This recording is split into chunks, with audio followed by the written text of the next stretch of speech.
Abre tus oídos. Se escuchan sonidos extraños. Susurros del más allá invaden tu radio. La historia y el enigma se abren paso a través de las ondas. Los especialistas más experimentados se reúnen cada viernes en esta sintonía. Únete a nosotros, amante de lo desconocido. Voces del misterio. Tu voz.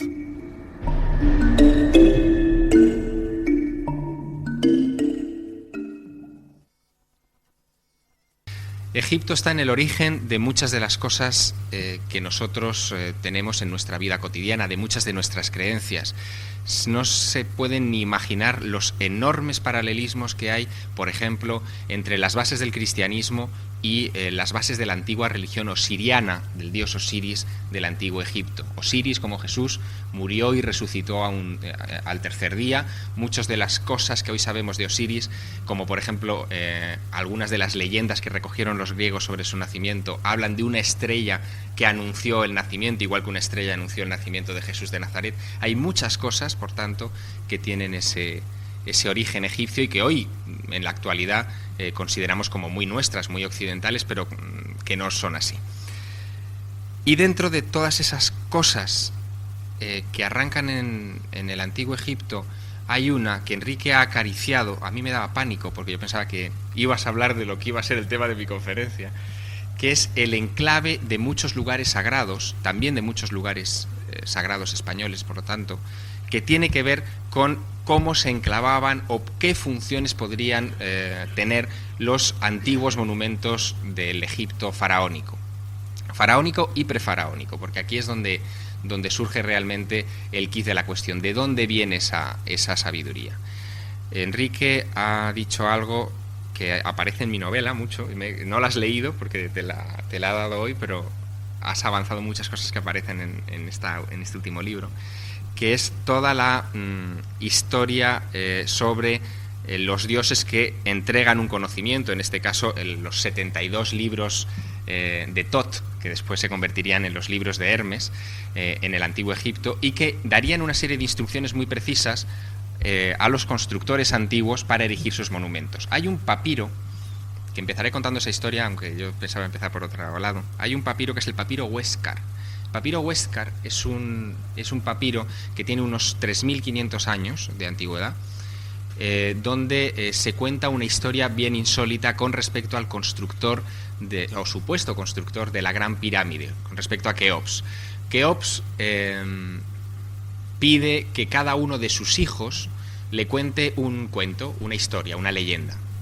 Y uno de ellos le cuenta una historia que no es legendaria, que no tiene nada que ver con un cuento de fantasía, sino le habla de un viejo en el desierto que tiene unos 110 años y que no solamente es un sabio en todos los secretos del antiguo Egipto, sino que conoce algo que el rey Keops andaba persiguiendo desde hacía mucho tiempo para aplicarlo a la construcción de su gran pirámide. Aquel viejo de 110 años, aquel anciano, sabía o conocía cómo era la distribución de las cámaras del templo de Tot. Se hablaba así, de las cámaras del templo de Tot, donde Tot había guardado los libros de su sabiduría que había legado a los hombres, y eran libros que hablaban de la sabiduría de los cielos, cómo orientar los monumentos a estrellas, etc. Keops se quedó muy fascinado, pidió que le trajeran a aquel anciano ante la corte, y aquel anciano lo negó todo. Dijo que no conocía las cámaras, que lo único que él había oído algo sobre esa sabiduría milenaria, pero no le dio ninguna pista. Y Keops, muy compungido, tuvo que continuar con la obra de su gran pirámide, buscando la información por otro lado.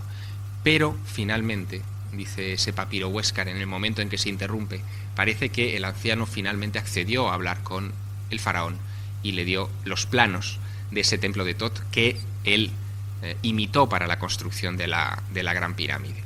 ¿Qué podían ser esos planos de Tot y para qué podían servir? Bueno, para comprenderlo habrá que viajar al antiguo Egipto y ver para qué pudieron construirse las pirámides. Hay una serie de datos que yo les quería poner sobre la mesa para que los tengan en consideración antes de continuar. Los egiptólogos piensan que estas pirámides que tienen ustedes aquí se corresponden con monumentos de la Cuarta Dinastía. Estamos hablando de un periodo aproximadamente de unos 4.500 años, hacia el 2500 antes de Cristo.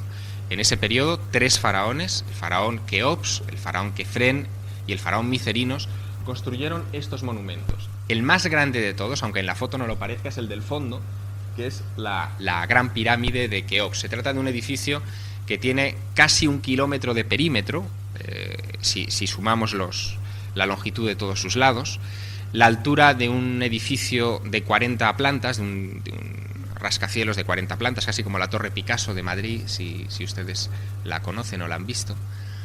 Y se piensa que el faraón Keops movió los casi 3 millones de bloques de piedra que constituye ese monumento en el periodo de su reinado, que dura aproximadamente unos 20 años. Eso es lo que dicen los egiptólogos.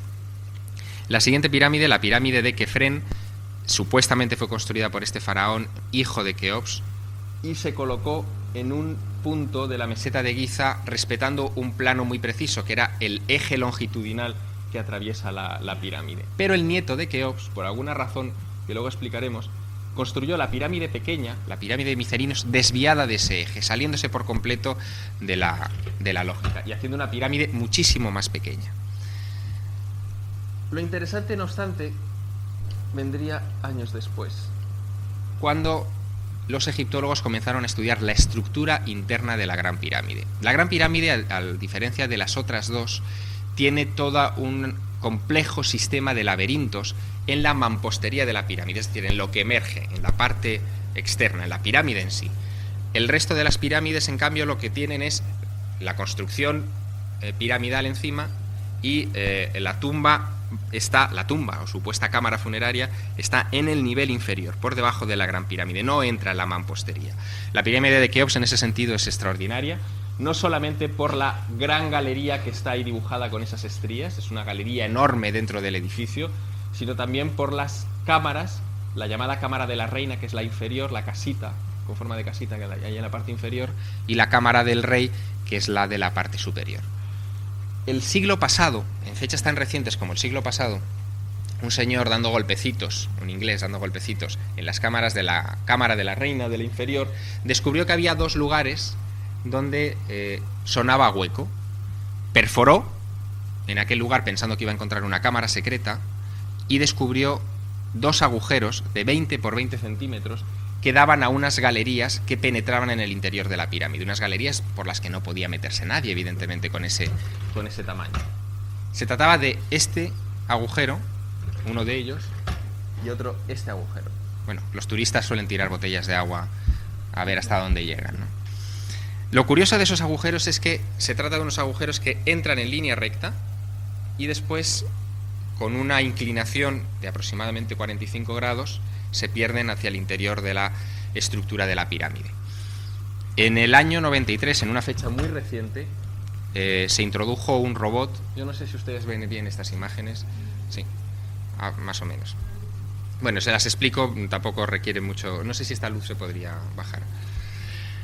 En el año 93 se introdujo un pequeño robot por una de esas galerías para explorarla. Lo que los egiptólogos creían que era una galería simbólica, que no tenía ningún tipo de función aparente, resultó ser una galería tremenda de 60 metros de longitud que atravesaba buena parte de la mampostería de la Gran Pirámide en recto, con todo el problema de ingeniería que eso supone, que es construir un agujero de 20 por 20 centímetros con bloques perfectamente tallados y encajados y que vaya atravesando esos 60 metros de longitud. Y al fondo encontraron una puertecita con unos pomos de cobre derretidos, fundidos por el paso del tiempo, que no pudieron determinar para qué podía servir. La puerta sigue allí, todavía no se ha tirado, no se sabe lo que hay detrás exactamente, se han hecho muchas especulaciones al respecto, pero de todas las especulaciones que se han hecho, la más interesante es la que se refiere a su orientación. Da la casualidad, entre comillas, ya veremos que hay muchas de esas casualidades, de que esa galería de la que parte de la cámara de la reina, ustedes, es la galería que está a su izquierda, en la parte inferior del esquema de la pirámide, da directamente o está orientada directamente hacia el punto donde sale la estrella Sirio, en el 2500 a.C., la fecha aproximada de construcción de la pirámide. Hay otro detalle curioso. En la cámara del rey hay otras dos galerías. Las que están a este lado, a su lado de la izquierda, apuntaban directamente hacia el cinturón de Orión en su posición, digamos, de nocturnidad en el 2500 a.C. Es decir, de alguna manera parecía que apuntaban hacia estrellas concretas que no eran ajenas a la religión egipcia. Los antiguos egipcios creían, ahora les hablo de este señor, creían que la puerta al más allá, la puerta al otro lado, era la constelación de Orión.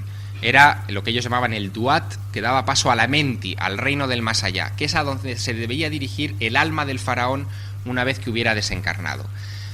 También la constelación de Orión era la representación estelar del dios Osiris, y puesto que por la noche los egipcios veían cómo sobre el horizonte emergía periódicamente la constelación de Orión seguida de Sirio, ellos entendían que la estrella Sirio era la consorte de Osiris, la asimilaban a la diosa Isis, y todo el culto que ellos tenían a Isis y Osiris, que es el gran culto en torno al cual orbita toda la religión egipcia, tenía su, por lo tanto, contrapartida estelar.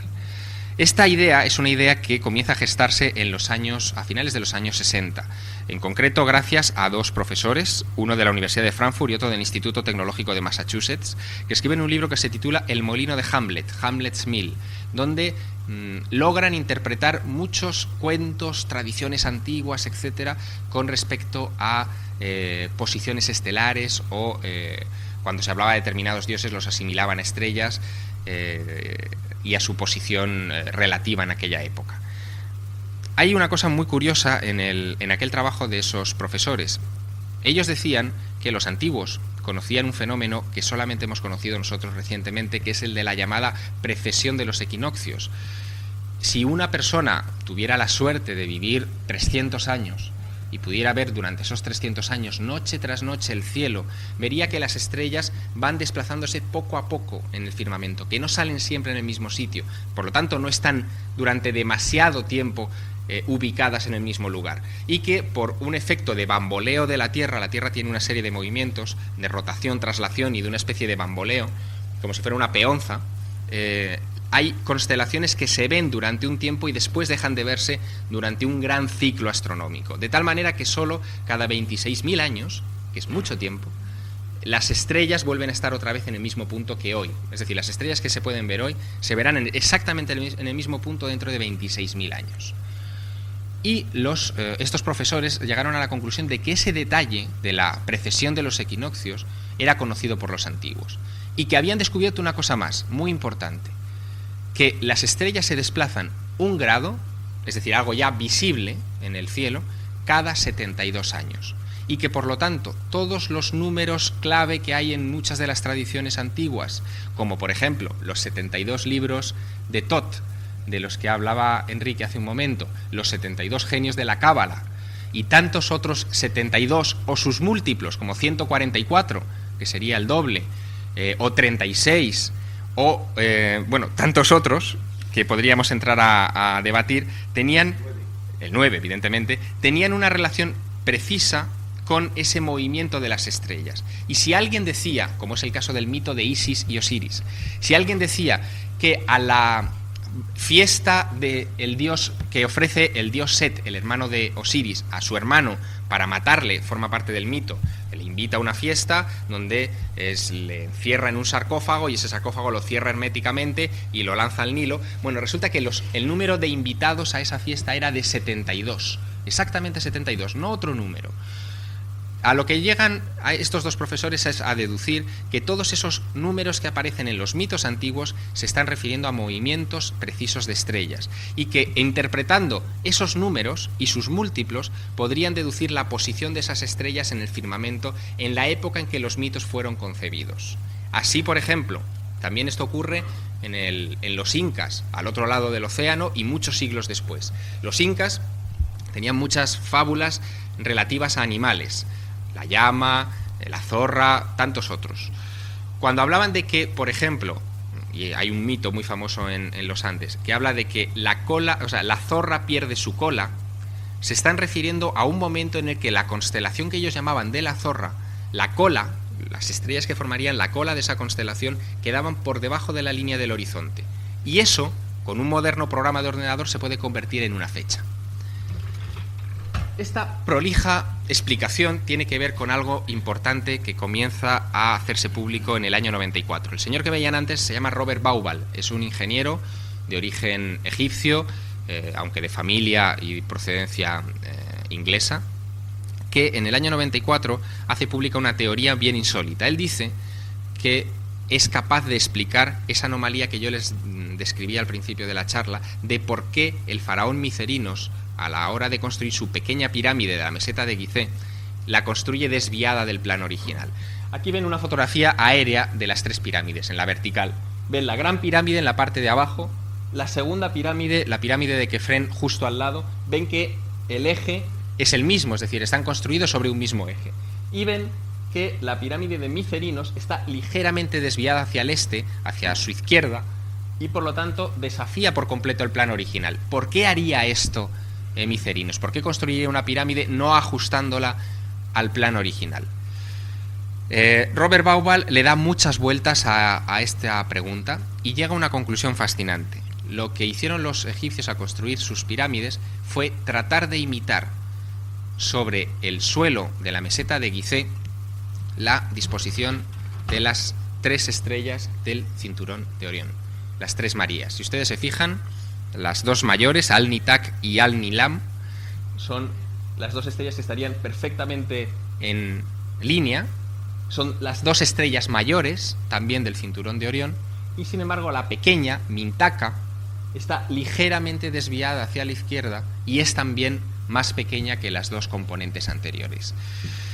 ¿Esto qué sentido podría tener? Bueno, si la puerta al más allá que creían tener los antiguos egipcios en el cielo era precisamente la constelación de Orión y esas tres estrellas, era muy probable, dentro del esquema de la religión egipcia, que hubieran pretendido crear o recrear sobre la superficie de su país una puerta al más allá desde la Tierra. Por lo tanto, habría una especie de como de conexión o vínculo entre esas construcciones terrestres y esas estrellas. De alguna manera se organiza ahí una tradición que se perpetuará no solamente en Egipto, sino en otras latitudes, y que parece que construyen monumentos para imitar ciertas constelaciones o la posición de ciertas estrellas en el firmamento, como para establecer un vínculo entre la Tierra y el reino superior.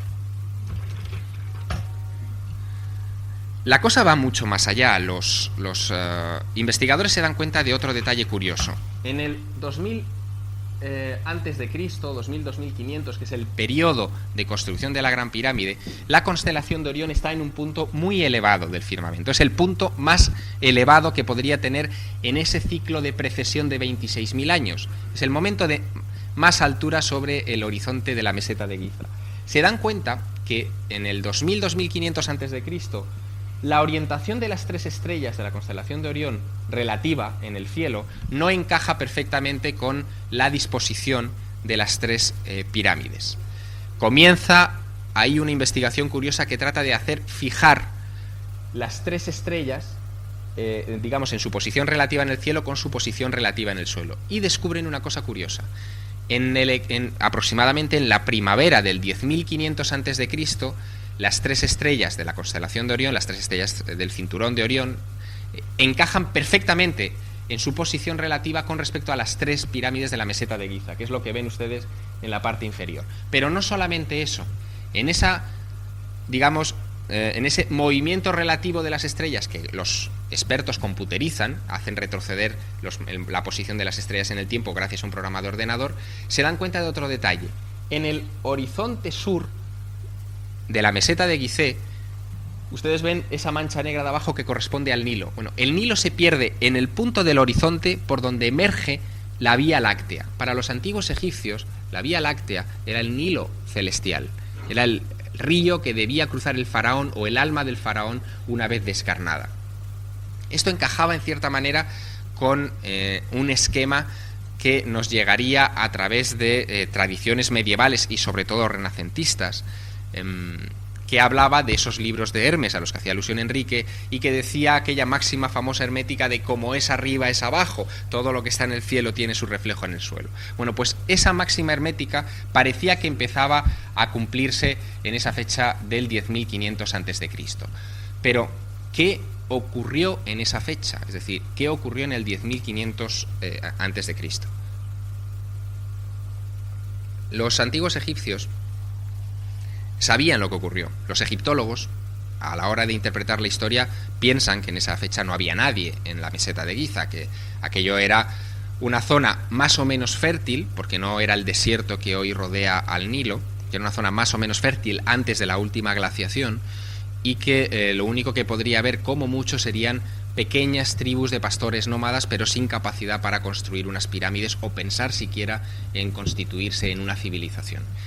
Sin embargo, los egipcios hablaban de otra cosa. Los antiguos egipcios, en textos suyos, como por ejemplo los del sacerdote de Heliópolis, Manetón, un sacerdote ya de influencias griegas, pero del siglo III a.C., hablaba de que hubo varios reinados antes de que empezaran las dinastías faraónicas, antes del faraón primero, antes del faraón escorpión, Menes.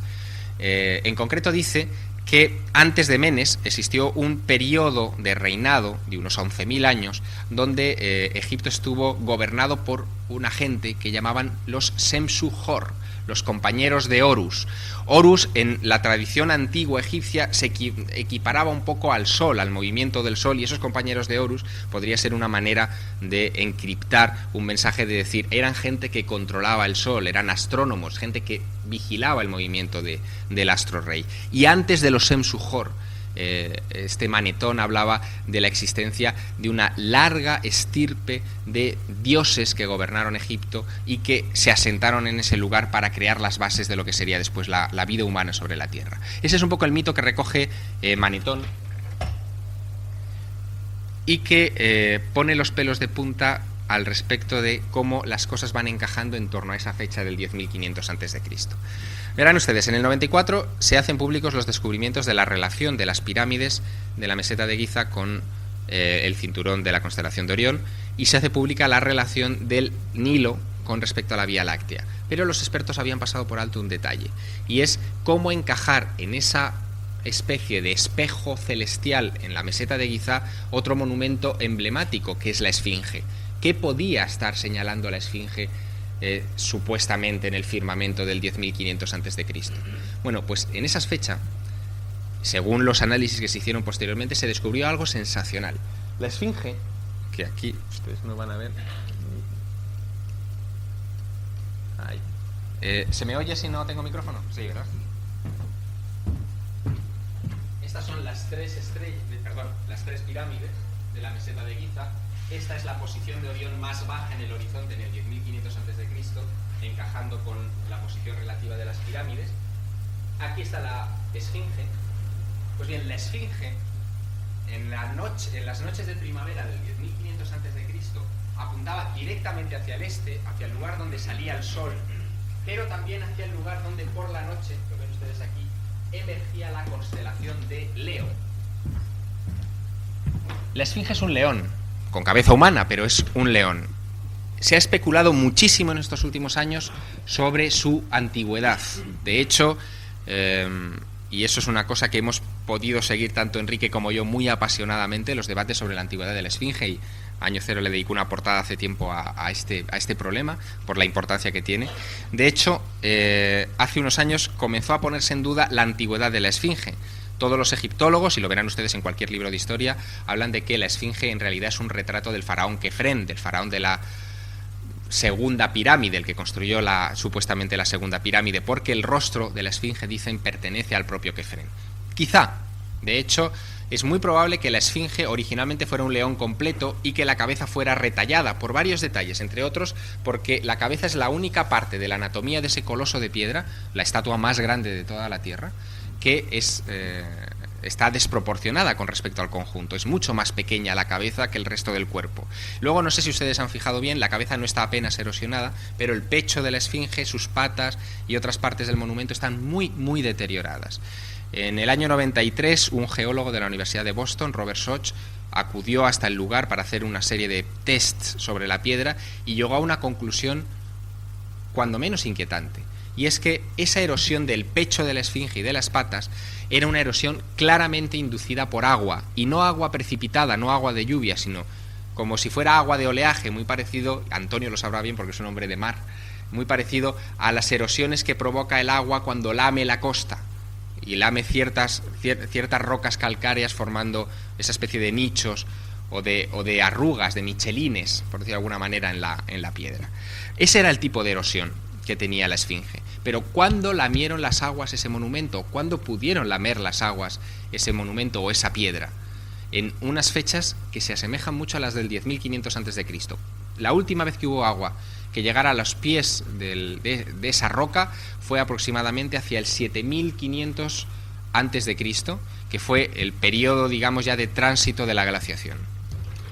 Pero ¿quién pudo haber construido eso en una fecha tan antigua? Es decir, cuando se suponía que las civilizaciones primeras todavía no se habían organizado. Bueno, aquí ustedes no ven nada. Esta es la lista real de Abidos. Es un detalle de la lista real de Abidos, donde están todos los nombres de los faraones a partir del primer faraón. También en esa lista se queda abierta la incógnita de la existencia de una época prefaraónica. Y aquí, ustedes lo verán más o menos. Esto es una foto tomada en el interior del Museo Egipcio de Turín, en una visita que hicimos Juanjo Benítez y yo al museo hace un año más o menos, donde se muestra el papiro, el llamado papiro de Turín o códice de Turín, que es esa especie de fragmentos de papiro que hay en la vitrina de al lado. Son cientos de fragmentos que cuentan la historia de los Semsuhor, de los compañeros de Horus, y que se atribuye a este manetón. Hay cosas que hablan, o detalles que hablan de la existencia de las pirámides mucho antes de Keops, Kefren y Micerinos. Uno de esos documentos es esta estela. Se trata de una estela de la 19 dinastía, muy posterior a la cuarta dinastía, evidentemente, pero que parece una copia de un documento muy antiguo, y donde se habla de la visita que hacen unos soberanos extranjeros al Nilo, al país del Nilo, en concreto al faraón Keops, y se cuenta cómo Keops, ante esos dignatarios, les muestra las 3 pirámides y la esfinge. Si Keops construyó la primera pirámide, su hijo, la segunda, y su nieto, la tercera, ¿cómo pudo el faraón Keops enseñar los 3 monumentos ya construidos? Es decir, muy probablemente se trata de un indicio más de que las pirámides, esas, no otras, esas fueron construidas mucho antes de la existencia propiamente de las dinastías faraónicas egipcias. Y esta es una osada afirmación, pero en cualquier caso una afirmación que parece tomar fuerza con el curso de las investigaciones, y que el resto de las pirámides de Egipto son imitaciones más o menos burdas de estas grandes pirámides que existían desde mucho antes. De hecho, del faraón Keops apenas conocemos nada. El único retrato que se conserva de él es esto. Es una estatuilla de muy pocos centímetros de altura que recoge lo único que tenemos del faraón que supuestamente construyó el monumento más grande de la tierra. Los faraones, ustedes lo habrán visto si han estado en Egipto, tenían la casi obsesión política de llenar, no de carteles electorales como ahora las calles y las casas, pero sí sus templos con su nombre, diciendo yo he construido esto para mayor gloria de X, ¿no? De tal culto, de tal dios, etc. Y los nombres de los faraones aparecen por doquier. En esas 3 pirámides y en los templos que las rodean no hay una sola inscripción en piedra, un bajorrelieve o un altorrelieve, con el nombre de ninguno de los faraones que supuestamente las construyeron. Es una cuestión bastante absurda. Los más grandes monumentos del antiguo Egipto, construidos al principio de la civilización, son los que no tienen ni huella de quiénes fueron sus constructores. Pero hay muchas pistas que apuntan a que allí se gestó, en la meseta de Gizá, un culto estelar muy complejo.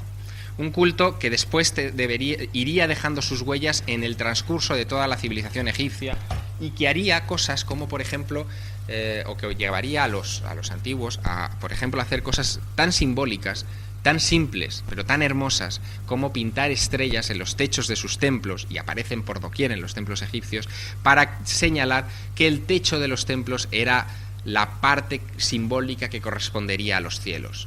Hay una cosa que quizá muchos de ustedes no sepan, y que pone el dedo en la llaga de lo que yo les quiero transmitir en esta conferencia.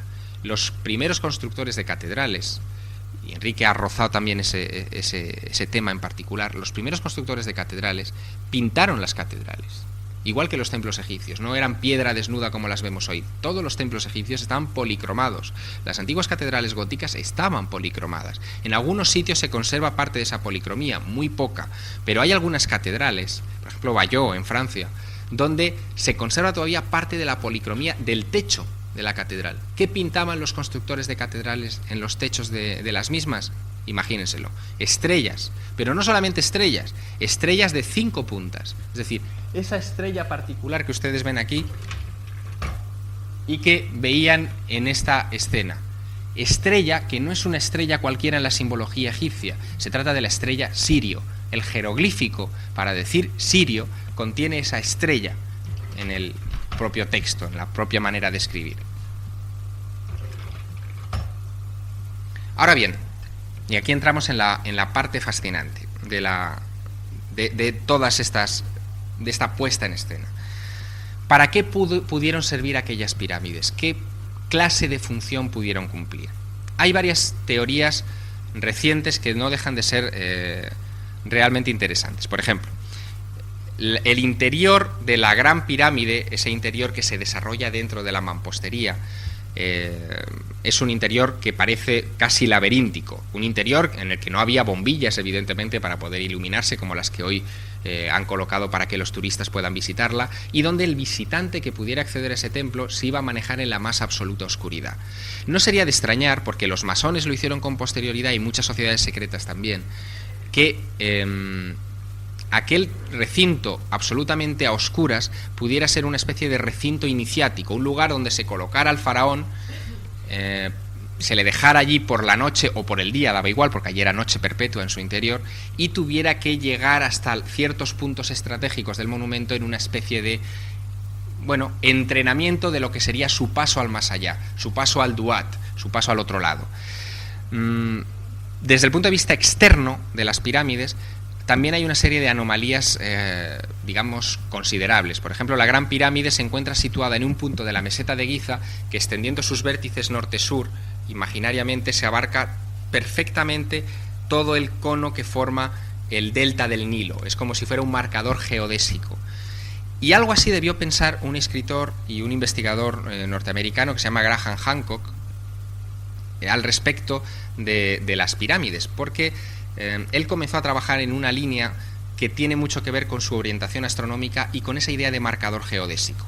Él se planteó lo siguiente: ¿por qué existieron tantos pueblos en la antigüedad que construyeron pirámides que tenían un culto solar? Por ejemplo, los guanches en Tenerife tenían un culto solar, construyeron pirámides como las pirámides de Weimar, o por ejemplo en Centroamérica, o por ejemplo los cultos solares en Camboya, en Angkor, en templos como los de Angkor, y tantos otros lugares del mundo. ¿Por qué se fue perpetuando esa clase de cultos? ¿Por qué esos pueblos, como el caso por ejemplo de los guanches o el caso de los antiguos peruanos que también construyeron pirámides en el sur, en Tucumán, etcétera, en otros lugares, por qué momificaban a sus muertos y tenían una serie de características en sus calendarios sagrados, como tener calendarios de 360 días más 5, que era como medían los antiguos egipcios el tiempo, como lo medían los antiguos mayas, como lo medían los antiguos incas? ¿Por qué tantas casualidades que parecen señalar a la existencia de un origen de esa civilización común, o por lo menos de una gran comunicación en el pasado transoceánica? Para responder esas preguntas y plantear otras, Hancock hizo un experimento curioso. Supuso, y a eso va esta ilustración, supuso que la meseta de Giza podría ser algo así como el meridiano de Greenwich de la actualidad, ¿no? El punto cero. Aquí estaría Greenwich y aquí estaría la meseta de Giza y en concreto la Gran Pirámide. Y comenzó a hacer una serie de pruebas muy curiosas. Por ejemplo, empezó a aplicar los números sagrados antiguos, los números precesionales derivados del 72, lo recuerdan ustedes, a esa nueva escala, nueva manera de medir el planeta. Descubrió que a 72 grados al este de la meseta de Giza se encuentran los templos de Angkor, en Camboya. Se trata de unos templos cuya distribución sobre el suelo de Angkor imitan la constelación del dragón, de Draco. No solamente eso, se trata de unos templos construidos entre el siglo IX y XII de nuestra era, es decir, son muy posteriores a la construcción de las pirámides, pero que fueron construidos sobre templos antiguos de memoria perdida, como casi todos los monumentos que sagrados en la actualidad se construyen unos sobre otros y sobre otros y sobre otros. Pues eso es lo que sucedió en Camboya. Qué curioso, en la orientación que tiene los templos de Angkor, el conjunto de templos de Angkor, que se encuentra a 72 grados de la meseta de Giza al este, parece imitar la situación de la constelación del dragón más baja del horizonte, sobre el horizonte, en el 10.500 a.C. En esa fecha, Leo estaba en el este, Acuario en el oeste por debajo del horizonte, Orión en el sur, y la constelación del dragón marcaría perfectamente el norte geográfico. Es como si en la antigüedad se hubieran querido marcar puntos geodésicos del planeta estratégicos y su posición relativa a ciertas constelaciones. La cosa va mucho más allá, porque de hecho, si uno comienza a mirar de 72 en 72 grados o de múltiplos de 72, va a encontrarse muchos otros lugares importantes a lo largo del planeta. Por ejemplo, Teotihuacán, que formaría parte de esa cadena de orientaciones en grados partiendo del punto cero de las pirámides, que también tendría su función astronómica. Los constructores de Teotihuacán tenían cierta predilección también por sus constelaciones, sobre todo por las Pléyades. Y se da la circunstancia de que en muchos de esos pueblos se consideraba a las pirámides como escaleras hacia el cielo, como puntos de ascensión hacia el otro lado, como lugares de contacto con la esfera superior, por decirlo de alguna manera. Los sumerios tenían también esa idea y construyeron sus zigurats para el ascenso de los hombres al reino de los dioses. En Bolivia, también en Tiahuanaco, se encuentran la imagen del dios sobre las escaleras, sobre una pirámide escalonada, que sería lo que aparece debajo del famoso dios solar o Viracocha en la Puerta del Sol de Tiahuanaco. Pero esa idea de la escalera, de punto de acceso a otros lugares, es algo que se perpetuaría durante siglos y siglos y siglos. Los judíos, y en concreto la Biblia, habla también de esas escaleras, habla de la visión de Jacob, de la escalera con la que se comunicaría y de la que descenderían los ángeles a la tierra. Se hablaría incluso de que el templo de Salomón sería visitado ya en tiempos de Mahoma por el propio profeta Mahoma a bordo de una burra luminosa, imagínense ustedes lo que quieran, de ojos resplandecientes, llamada Al-Barak, que esta burra luminosa y voladora no identificada se llevó al profeta volando hasta el recinto del templo de Salomón, donde contemplaría el profeta Mahoma, dice la tradición, una escalera por la que él ascendería y vería la estructura del cielo. Otro que subiría una de esas escaleras es Dante Alighieri, que es un poco uno de los personajes que citaba Enrique, y que lo que hace en realidad es recuperar simbólicamente esa tradición en pleno Renacimiento. La idea de las escaleras se transmitirá después a muchos otros puntos. En concreto, se puede rastrear su presencia en, por ejemplo, topónimos geográficos. En España hay muchos pueblos de origen relacionado con la palabra escalera. Escalada en Burgos, Escalante, Escalona en Toledo o las otras escalonas que hay en España, que suelen recoger en sus escudos heráldicos también la figura de la escalera subiendo hacia un reino celeste. O en Francia también, o en España en Tarragona hay un pueblo llamado Escaladei, es un pueblo de nombre latino, la escalera hacia Dios, y que fue fundado en el siglo XII a raíz de una visión que tuvo un pastor de una de esas escaleras luminosas por las que él vio descender unos ángeles extraños. Allí se fundó la primera cartuja española en el siglo XII. Pero la conexión con los topónimos es todavía más curiosa. Enrique hablaba antes de los constructores de catedrales como herederos de una antiquísima tradición, y eso se muestra clarísimamente en relación con las primeras catedrales góticas del siglo XII que se comenzaron a construir en Francia, en el norte de Francia, muy cerca de la región de la Champaña, de donde surgiría el movimiento templario y el movimiento de San Bernardo. Y no solamente eso, la creación de esas primeras catedrales sería ya de por sí un milagro. Francia vivía en un periodo de depresión muy fuerte, no había una estructura ni social ni intelectual para de repente pasar de una serie de construcciones románicas, de una confección más o menos tosca, a una serie de monumentos que, como decía Enrique, hoy son casi imposibles, que son matemática y armonía pura. Es como si hubieran adaptado conocimientos de alguna parte y los hubieran aplicado a la construcción. ¿Qué milagro se produce en esa época?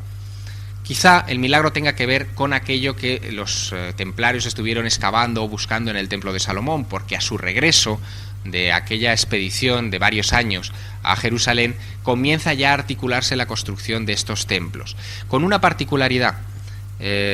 Se puso de manifiesto en un determinado momento que todas las catedrales de Notre Dame, de Nuestra Señora, construidas en el norte de Francia en ese periodo inicial del arte gótico, puestas sobre un mapa de Francia, imitaban toscamente, pero lo imitaban, la disposición de las estrellas más brillantes de la constelación de Virgo.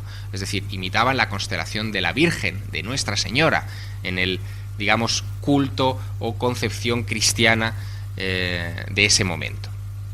Hay otro detalle también particular, y tiene que ver con España, que es el famoso camino de peregrinación, y fue la autopista de la época, por decirlo de alguna manera, que fue el Camino de Santiago. El Camino de Santiago también toma un auge extraordinario a partir del siglo XII, pese a que los restos del supuesto apóstol Santiago, y de esto podríamos hablar mucho, se descubrieron en el siglo IX.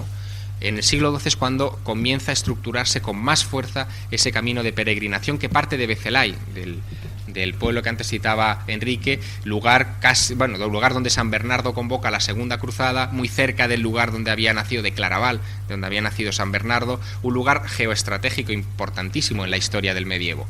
Pues bien, de Becelay hasta Santiago de Compostela hay una serie de enclaves que tienen ese topónimo de escalera como lugar de acceso. El propio nombre de Santiago de Compostela tiene mucha vinculación estelar. Se habla de Compostela, significaría campo de la estrella, Santiago del campo de la estrella.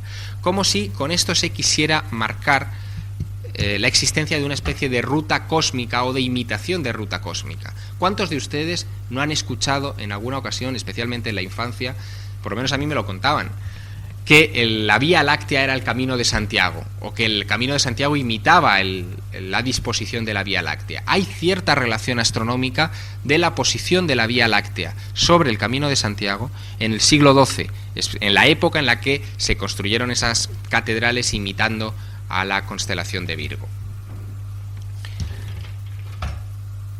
Pero hay otros muchos lugares donde se producen esas extrañas conexiones estelares. Bueno, no sé si me va a dar mucho tiempo. Por ejemplo, la montaña de Montserrat en Barcelona, o más expresamente lugares como Manresa, donde cada 21 de febrero se celebra la única fiesta española conocida y actualmente vigente, al OVNI. Es fiesta mayor, es el 21 de febrero, cada 21 de febrero es la fiesta mayor de Manresa, y la llaman la fiesta de la misteriosa luz, la fiesta de la misteriosa llum, porque conmemora un hecho de 1345 en el que, como diría el maestro Antonio, un Foo Fighter, una bola luminosa, se coló atravesando las paredes de esta iglesia, que está ya, no es la iglesia original, solamente queda el pórtico de la iglesia original gótica, atravesó las paredes de esta iglesia en Manresa, se dividió en tres, se volvió a agrupar y salió hacia la montaña de Montserrat de nuevo. Se levantó un acta notarial, la primera acta notarial de la historia, que pasa revista al avistamiento de un objeto de esas características. Pero no es un lugar ajeno a las historias de las escaleras, porque alrededor de la montaña de Montserrat existen varias tradiciones. Incluso se habla de una escalera de Jacob en medio de la propia montaña de Montserrat, antigua, es un nombre que le pusieron antiguamente los monjes, como lugar de tránsito al otro lado. Esa creencia del tránsito, del acceso de escaleras al otro lado, es una de esas constantes que se repiten desde el antiguo Egipto hasta nuestros días.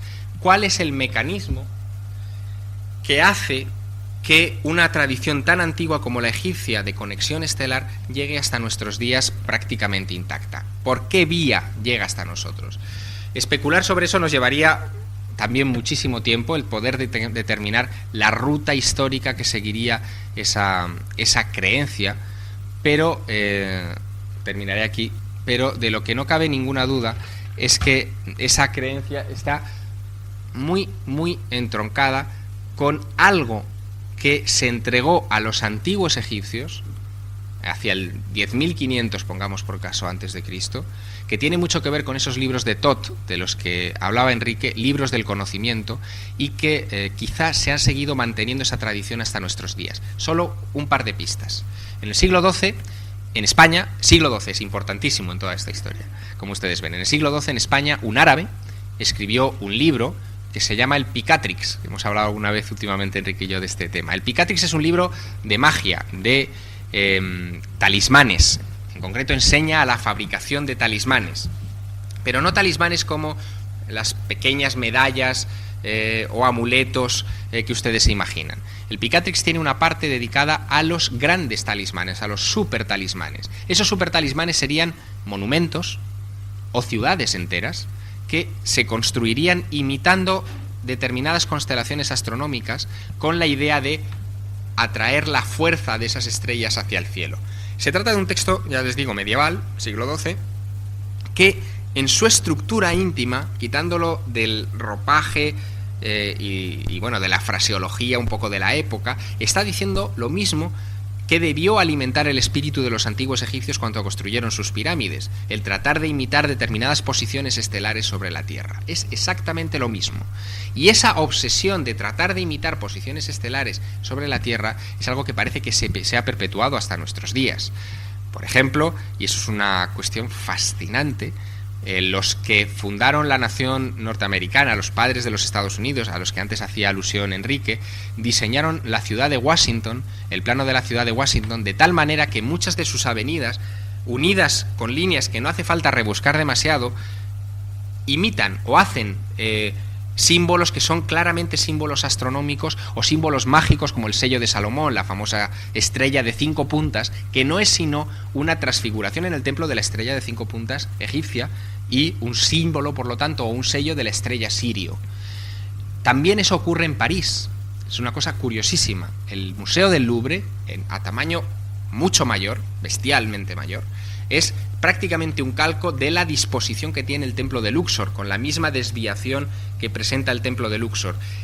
Incluso tendrían ustedes que preguntarse qué extraña obsesión alimentó en el pasado, desde los romanos hasta nuestros días, a aquellas gentes que robaban objetos de Egipto, especialmente obeliscos, y los colocaban en lugares estratégicos de sus ciudades. ¿No se han fijado ustedes que todos los centros de poder importantes de la actualidad, como Washington, como el Vaticano, como París, como la Plaza de la Concordia, tienen sus obeliscos colocados ahí, que es un símbolo egipcio, es un talismán egipcio? Bueno, pues la ubicación de esos talismanes respecto a ciudades como París parecen cumplir parte de lo que dice ese libro del siglo XII, el Picatrix, de la magia talismánica, de tratar de imitar lugares o giros estratégicos de las estrellas sobre el suelo. La panorámica que se abre ante esto es fascinante. Se está hablando de una especie de religión secreta que se ha transmitido ya no de generación en generación, sino de milenio en milenio, y que sigue todavía viva en nuestros días. Queda mucho por investigar de esta historia. De hecho, una de las cosas que quedaría por investigar, es un tema precioso en el que yo espero meterme en el futuro, tiene que ver con esa influencia de los super talismanes en España. En España, y tiene que ver con algo que también ha dicho Enrique, por eso, Enrique, me estabas asustando cuando dabas tu conferencia. En España hubo un momento en el que esas ideas pudieron entrar. El momento es con la llegada de los franceses a España, con la invasión francesa, la invasión napoleónica a España. ¿Por qué? No solamente por la posibilidad de que Napoleón fuera un iniciado en este secreto y que hubiera obtenido buena parte de esa información en Egipto o en sus campañas a Egipto y Jerusalén, sino porque el que era realmente un iniciado y miembro de una logia masónica, bueno, no miembro, sino líder de una logia masónica, era su hermano, José Napoleón Bonaparte. Aquí se le despreció, especialmente en Madrid, y se le llamó Pepe Botella. ¿Por qué se le llamó Pepe Botella? No sé si ustedes saben esto, pero se le llamó Pepe Botella, entre otras cosas, porque el buen señor se dedicó a modificar el plano de Madrid,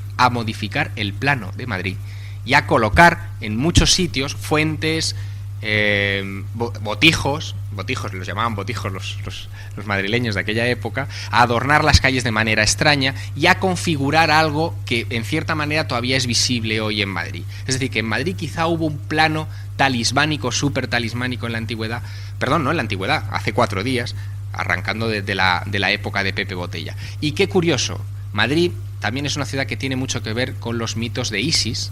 Es una ciudad donde su patrona es una Virgen Negra, que es una transposición de Isis, Nuestra Señora de Atocha. El propio patrón de Madrid es San Isidro, que etimológicamente viene de Isis, y es la única ciudad en Europa que tiene en sus calles un templo egipcio, que se trajo en 1972 a Madrid. Son muchos detalles, muchas pequeñas pistas. Es un templo de Isis, efectivamente, el templo de Deboz, de la Nubia egipcia.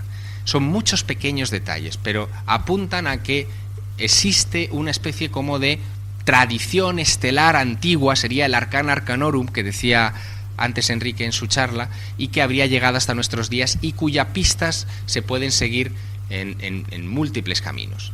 Ha sido parte de la investigación que dio pie a las Puertas Templarias, a este último libro, pero forma parte de una investigación que no ha hecho más que empezar y que nos habla de que, de alguna manera, nuestros orígenes más antiguos están entroncados con una civilización de superastrónomos que sabían mucho de la estructura del universo o que por lo menos trataron de acercárnosla a nuestras manos.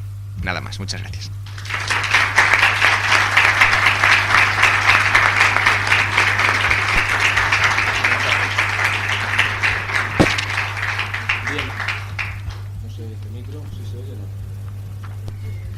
Micro, María Dolores. Ahora, si alguien desea hacer alguna pregunta al respecto de la conferencia que acaba de ofrecernos Javier,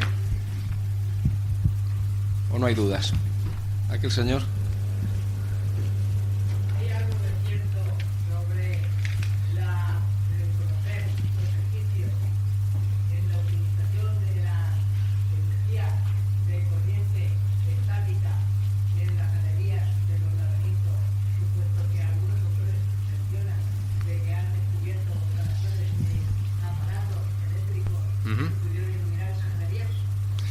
Bueno, hay una especulación que tiene mucha base al respecto de que los egipcios pudieran conocer por lo menos los fundamentos básicos de la energía eléctrica. Y me refiero a los egipcios dinásticos, a los históricos. Lo que hubo antes de la época de los compañeros de Horus, de los Emsuhor, no lo sabemos, ¿no?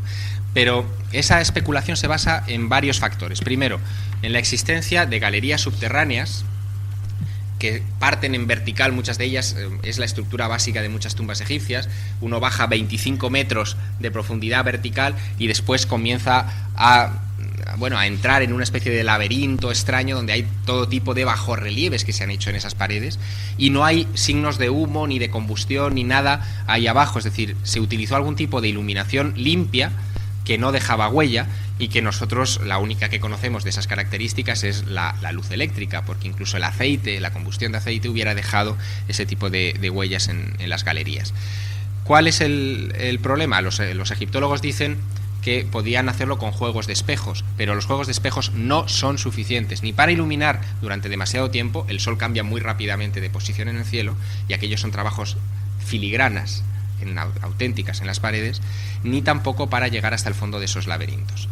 Luego también hay otra cosa, y esto sería quizá un poco más contundente, existen piezas de museo, pequeñas joyas, que están chapadas en oro muy superficialmente, que es un tipo de chapado en oro que nosotros utilizamos y que es mediante la utilización de energía eléctrica, es la electrólisis. Y por lo tanto, se supone que esa gente tenía un conocimiento al menos para llegar a la electrolisis, pero si alguien tiene un conocimiento para llegar a la electrolisis, no sería difícil sospechar que lo podrían utilizar también en la iluminación.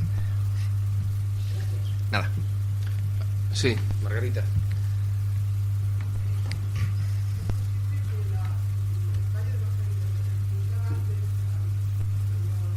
De Vicente.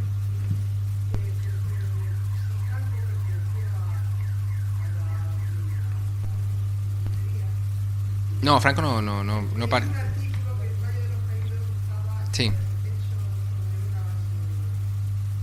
No, lo que sí que es muy probable que se haya construido bajo patrones herméticos, que sería como se llamaría este tipo de, bueno, digamos de tradición para la constitución de monumentos que imitaran estrellas, etcétera, sería el Escorial, el monasterio del Escorial de Felipe II. Y que con respecto al monasterio del Escorial, Franco o los asesores de Franco le hubieran orientado sobre una posición relativa al monasterio del Escorial, quizás sin saber demasiado bien lo que hacía. Yo no tengo en eso demasiada confianza en los asesores de Franco a ese respecto. En los de Felipe II sí, hay una larga tradición clarísima, esotérica, en el caso del rey Felipe II.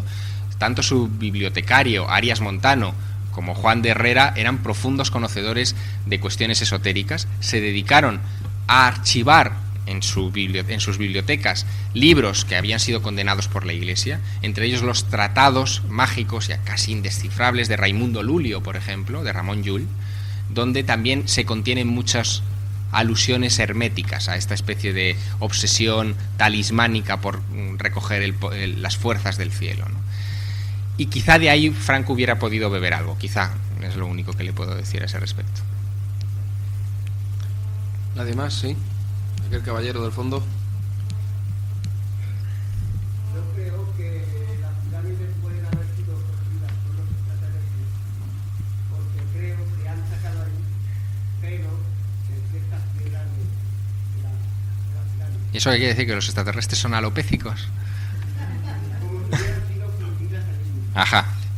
Sí, esa es la hipótesis de José Davidovich, que es un químico francés que hizo una serie de catas en piedras de la Gran Pirámide donde encontró, dice, restos de pelos y de uñas que podrían certificar que los bloques de las pirámides no fueron cortados, sino que se fundían las piedras, se hacía una especie de masa, como cemento, y después se dejaba secar en moldes. Eso quitaría muchos problemas a la hora de construir las pirámides. La hipótesis de las rampas para llegar hasta arriba ya no tendría sentido, bastaría subir las piedras en cubos, echarlas en los moldes, dejarlas secar y aquí paz y después gloria. Otro dato que apoya esa idea es el hecho de que haya piedras de muy diversa densidad en la Gran Pirámide y que algunas de ellas presenten un contenido de humedad muy superior al que se supone que deberían tener rocas calcáreas.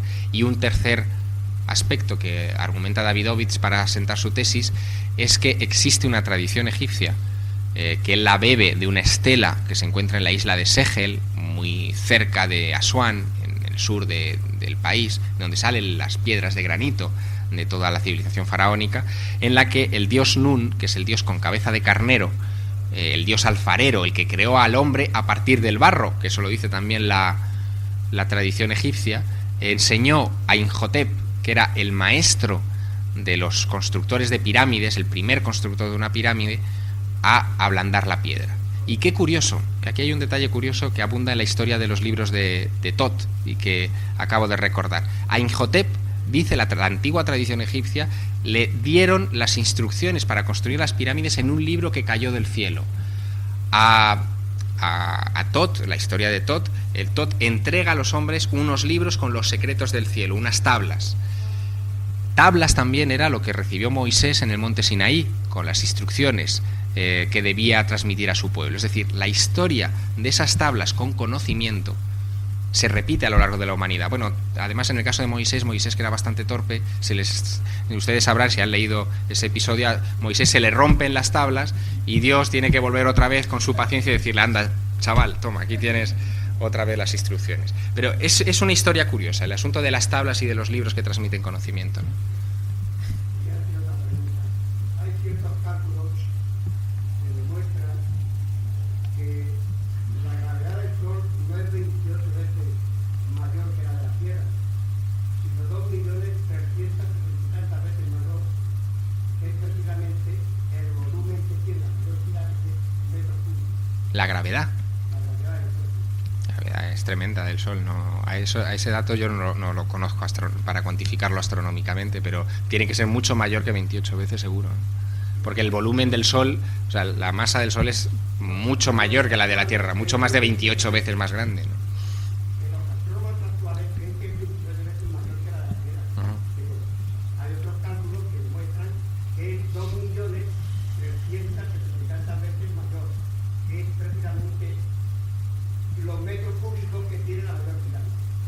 Hay detalles curiosos con respecto a la pirámide, como por ejemplo su altura, que parece tener una relación de 1 a 10 con respecto a la distancia de la Tierra al Sol, y datos de otro tipo que se han más o menos malinterpretado o jugado con ellos para defender cualquier tipo de hipótesis. Por ejemplo, en el siglo pasado, Piazzi Smith, que era un escritor que se había dedicado a estudiar la Gran Pirámide y cuyos estudios invitaron a grandes egiptólogos a acercarse a Egipto y a medir las pirámides como se debe, Piazzi Smith deducía de las medidas, los ángulos, etcétera, de los corredores de la Gran Pirámide cosas como la llegada del diluvio o la posible llegada la llegada próxima del apocalipsis. Es decir, él pasaba por toda la historia de la humanidad que según él estaba encriptada en cifras en ese monumento. Pero luego se demostró que muchas de las medidas de Piazzi Smith eran tendenciosas, malas, o en el peor de los casos que incluso se habían llegado a limar aristas de la Gran Pirámide para hacerlas coincidir con las fechas de este hombre y de sus seguidores.